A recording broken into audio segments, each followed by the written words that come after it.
ఎప్పుడు మీరు అంటే సాధారణంగా సర్వైకల్ క్యాన్సర్ కోసం చాలా ఎక్కువ చర్చ జరుగుతోంది. ఎందుకంటే మహిళల్ని ఎక్కువ అది ఎందుకు వెంటాడుతుంది? అసలు ఎందుకు ఈ మధ్య కాలంలో ఎక్కువ కేసులు పెరుగుతున్నాయి? గణేష్ గారు చాలా మంచి ప్రశ్న అడిగారు. ఇది నాకు ఎంతో బాధ కలిగించేటువంటి క్యాన్సర్ ఇది. నేను ఆ మాట ఎందుకు అంటున్నానంటే, ఒక నివారించదగ్గ క్యాన్సర్ని మనం నివారించలేకపోతున్నాం. Okay. Preventable cancer is not prevented. ఎందుకు అంటే సర్వైకల్ క్యాన్సర్ దేనివల్ల వస్తుంది? ఒక హ్యూమన్ ప్యాపిలోమా వైరస్ ఇన్ఫెక్షన్ వల్ల వస్తుంది. ఈ ఇన్ఫెక్షన్ ఆడవాళ్ళలో పెళ్ళైన తర్వాత 80-90% ఆడవాళ్ళలో ఉంటుంది. ఇది నార్మల్ వైరస్ లాగా ఉంటుంది. ఇదేదో కొత్త కోవిడ్ లాగానో ఏదో రేర్ గా ఇన్ఫెక్షన్ వచ్చింది అనేది కాదు. ఓకే. సో ఈ యొక్క హెచ్పివి ఇన్ఫెక్షన్ వల్ల సర్వైకల్ క్యాన్సర్ వస్తుంది. ఇది మనకి ఎప్పటి నుంచో తెలుసు, 40-50 సంవత్సరాల నుంచి తెలిసిన విషయం ఇది. దీనికి ఎఫెక్టివ్ వ్యాక్సిన్ 30 సంవత్సరాల నుంచి అందుబాటులో ఉంది. 30 సంవత్సరాల నుంచి? Yes.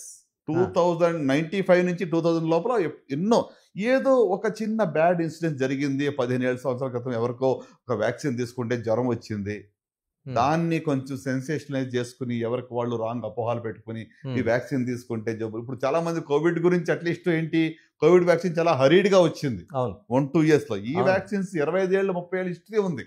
Okay. Long term follow up ఉంది, సేఫ్టీ గురించి డేటా ఉంది. కానీ దీన్ని తీసుకోవడంలో ప్రజల్లో కొంత వ్యతిరేకత ఉంది. గవర్నమెంట్ తరఫు నుంచి కూడా ఇప్పుడు మరి ఇండియన్ గవర్నమెంట్ రీసెంట్ గా అనౌన్స్ చేశారు, కానీ ఇంకా అది ఇంప్లిమెంటేషన్ జరగటం లేదు. కొన్ని దేశాల్లో, ప్రత్యేకంగా ఆస్ట్రేలియా గురించి మీరు ఆలోచిస్తే సర్వైకల్ క్యాన్సర్ ఫ్రీ అని వాళ్ళు డిక్లేర్ చేయబోతున్నారు నెక్స్ట్ 1-2 years లో. ఏదో మనకు పోలియో ఫ్రీ అన్నట్టు. ఎగ్జాక్ట్లీ కరెక్ట్ ఎగ్జాంపుల్ చెప్పారు. పోలియో ముక్త ఎలాగైతే మన భారత్ అనుకున్నామో అట్లానే ప్రపంచంలో పోలియో లేదు అనుకుంటున్నాం. అట్లనే మరి ఇక ఆస్ట్రేలియా కానివ్వండి, న్యూజిలాండ్ కానివ్వండి, ఇక సర్వైకల్ క్యాన్సర్ ఫ్రీగా అవి చెప్పబడిపోతా ఉన్నాయి. సో అంటే మన డెవలప్మెంట్ కూడా అక్కడ మనం మంచి హెల్త్ మన ప్రజల్లో ఉండి ఇలాంటి కొన్ని క్యాన్సర్ రాకుండా మనం చూసుకోగలిగితే ఐ థింక్ అది చాలా గొప్ప విషయం.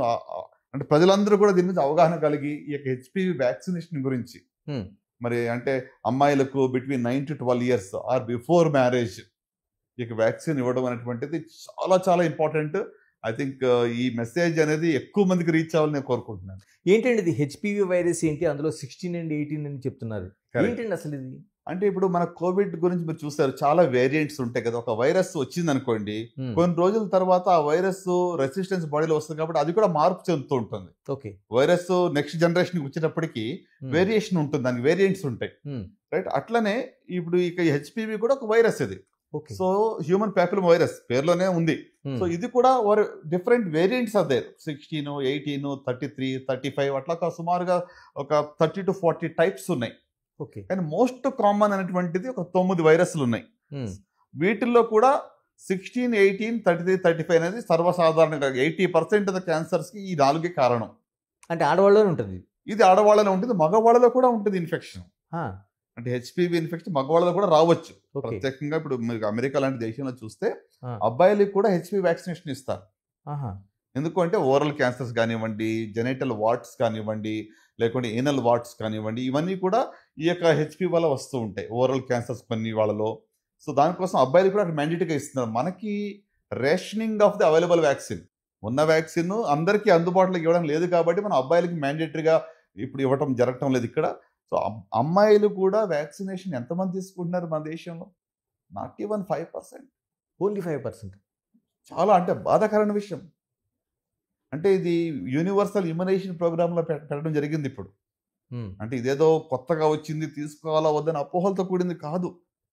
అయినా కానీ ఇంప్లిమెంటేషన్లో, ఎందుకంటే ఇది మనము మరి సొంతంగా వేయించుకోవాలి కాబట్టి సమ్వేర్ ఇదే పర్వాలేదులే, ఇది ఇంపార్టెంట్ కాదు అని నెగ్లెక్ట్ చేస్తున్నారు.